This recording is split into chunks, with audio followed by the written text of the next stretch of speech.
Hi, my name is Michael Rollman. Welcome to another Friday Cocktail Hour. It is chilly here on West 12th Street in Manhattan, so I thought I'd make a hot toddy. Hot toddies are, of course, a little more than a sour cocktail heated up. To make a basic hot toddy, you can do 2 parts whiskey, 1 part lemon juice, 1 part simple syrup, heated up. Of course, there are all kinds of variations. Today we're going to do Prune's, the restaurant Prune's hot toddy, which my wife adores, and we asked Gabrielle Hamilton, its chef and owner, for her version because my wife Ann said it was the very best. So here we are making Gabrielle Hamilton's hot toddy. Now she's very specific. One, she uses Jim Beam, not Maker's Mark, but I don't have Jim Beam, so this is going to have to do. So she uses 2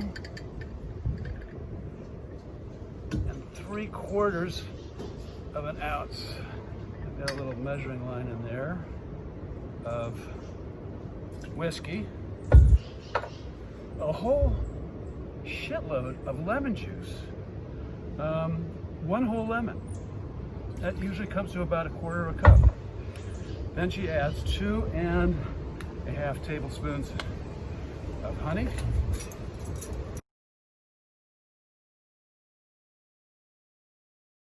Because we're going to adjust it all with water. She adds water, but she doesn't specify how much. That's going to be to taste. We've got lemon juice, whiskey, almost equal parts lemon juice, whiskey, and a pinch of cayenne, which is genius, because she is just such a person. She's not just one of the great chef writers, she's one of the greatest writers in the country. I just want to tell you that. And so we've got a little bit of water. I'm going to put about the same amount of water as I did honey.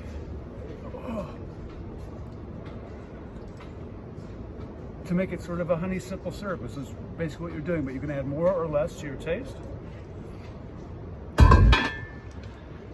Heat this up on the stove, and you have it.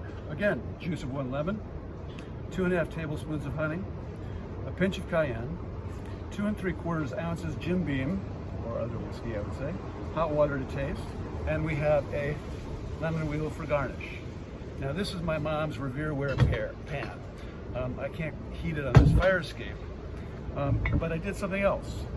I made a batch and I put it in my coffee thermos, well cleaned.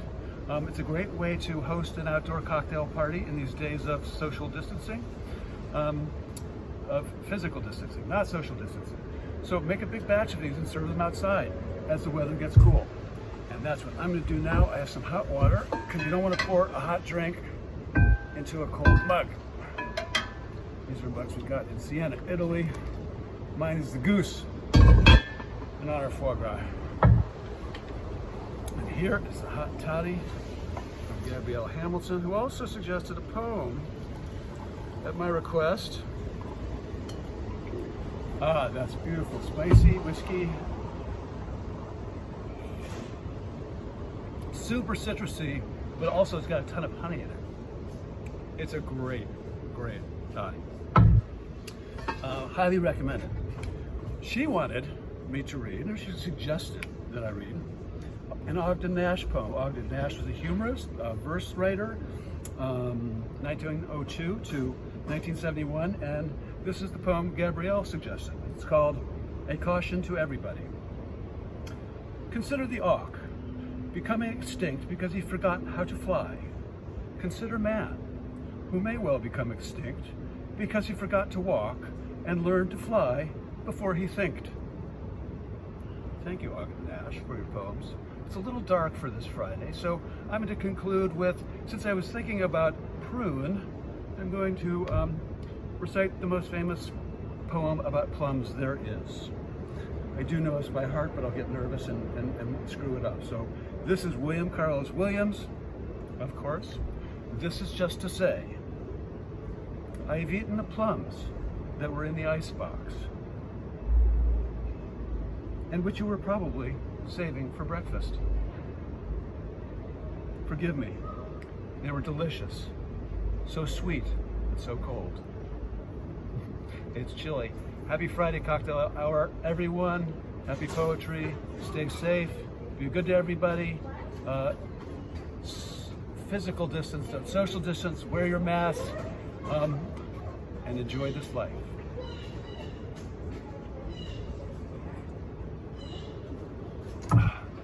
Wow, I could sit out here all night and drink these.